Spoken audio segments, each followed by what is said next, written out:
class 12, which is the 8th commandment, thou shalt not lie. And just a little bit of a programming note, next week we will not have class because of Thanksgiving and so forth. And I usually film my class during the week, so I don't have time. Hopefully let you enjoy a little bit more of the holidays as well.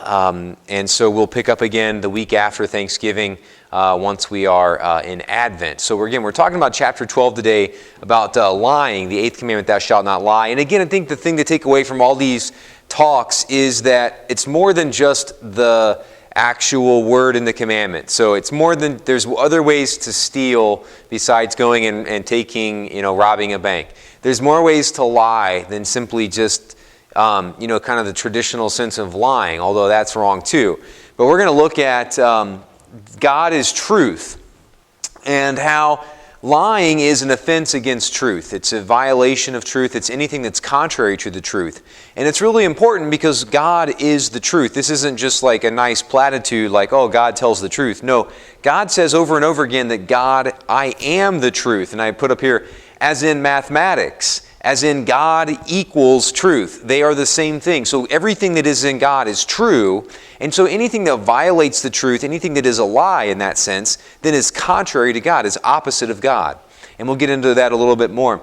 But in Scripture, I am the way, the truth, and the life. Jesus said that. Jesus said, I am the truth.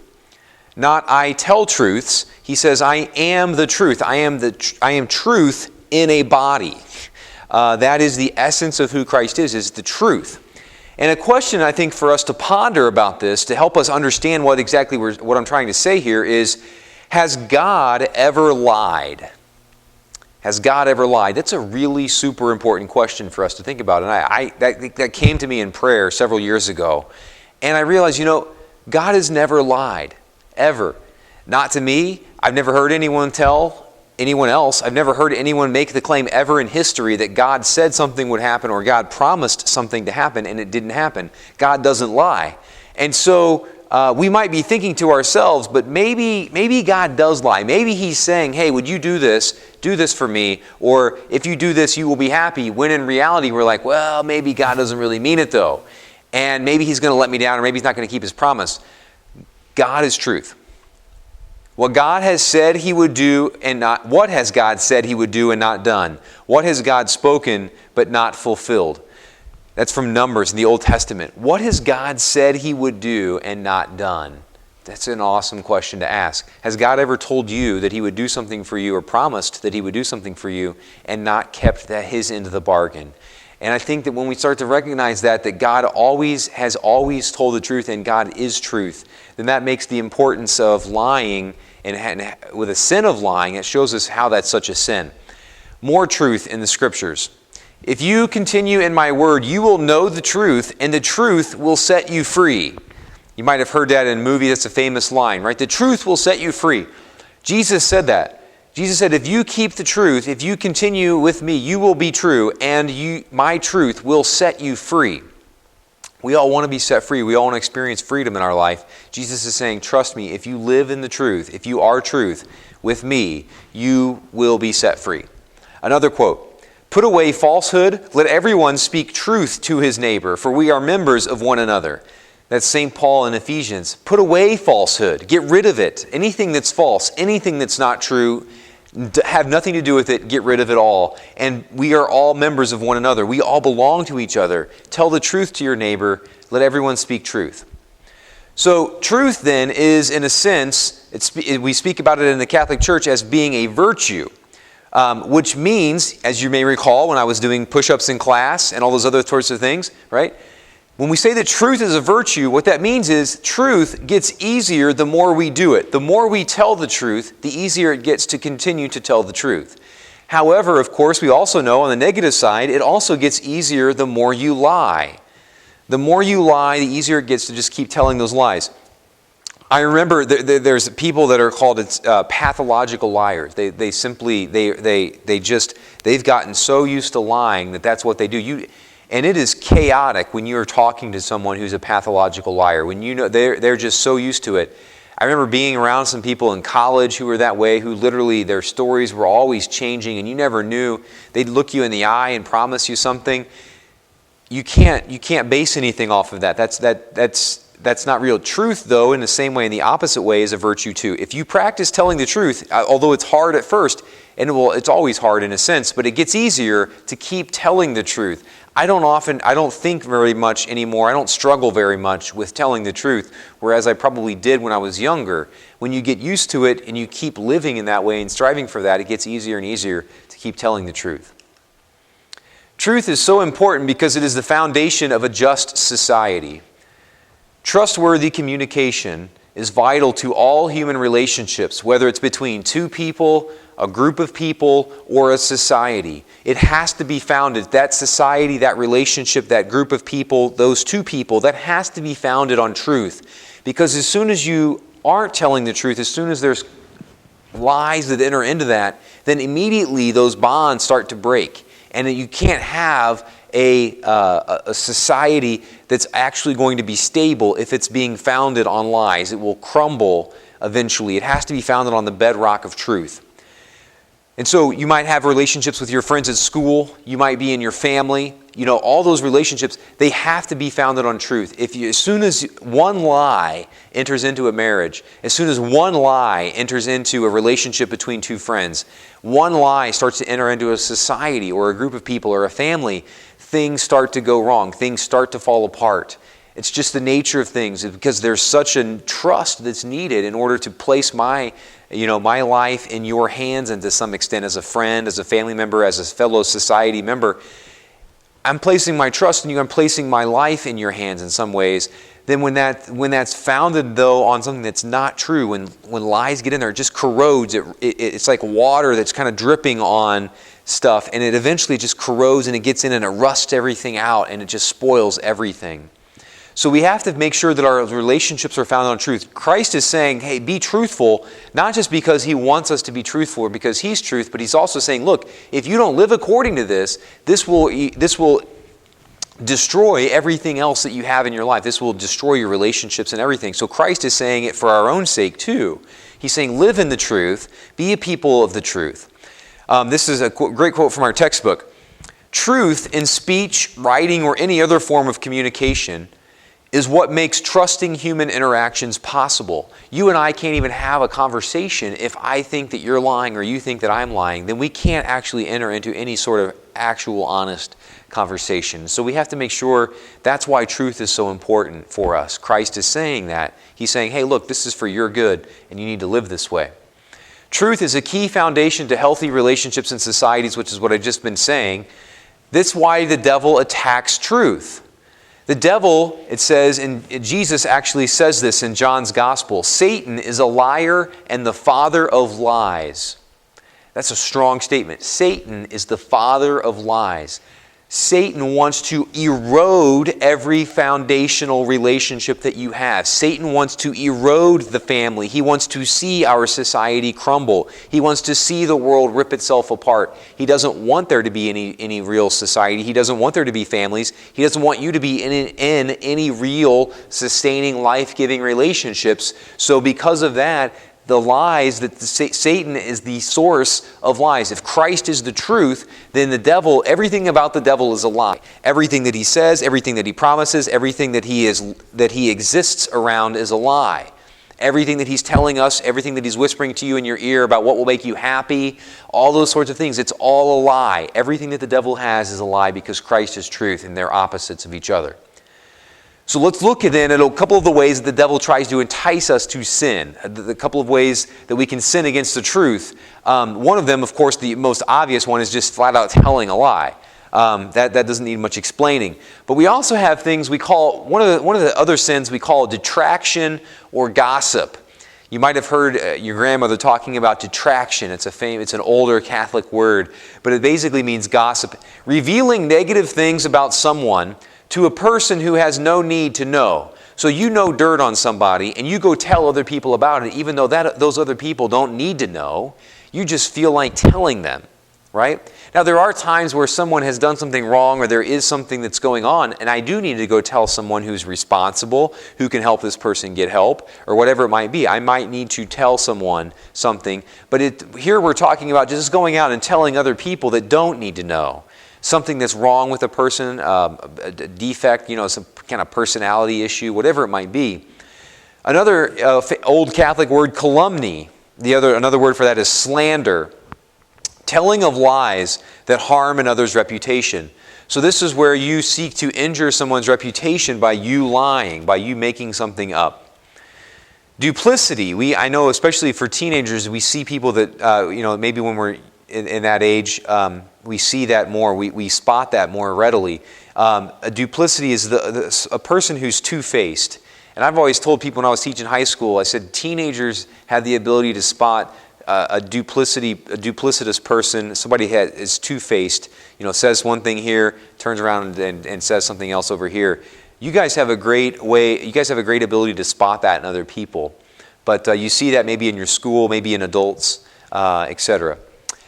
Dissimulation is concealing one's true motives. And again, that's another kind of related to that. But that's a violation, that's a sin against the truth as well. You have motivations or something that you want from a person. You're going to try and get something out of someone.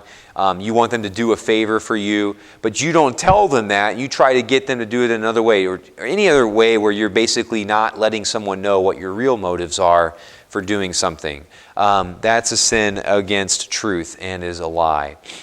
Hypocrisy is another sin against the truth, saying one thing but doing another. Perjury would be lying under oath, right?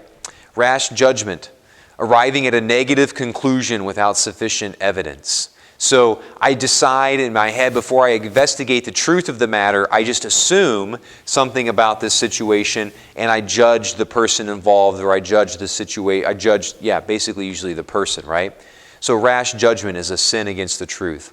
Another sin against the truth would be bragging or boasting, where you're actually kind of making up or playing up your own good conduct, making it seem like that's who you always are, is this great shining person or this amazing person or this awesome athlete or whatever it might be.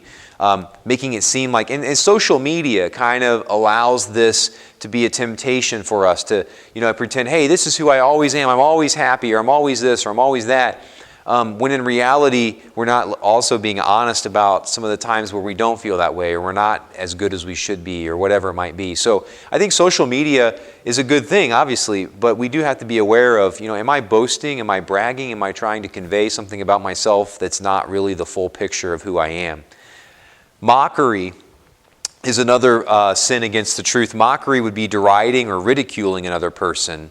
Mocking them instead of acknowledging the truth of the situation, taunting them, playing up some of their struggles or their other qualities that are difficult for them.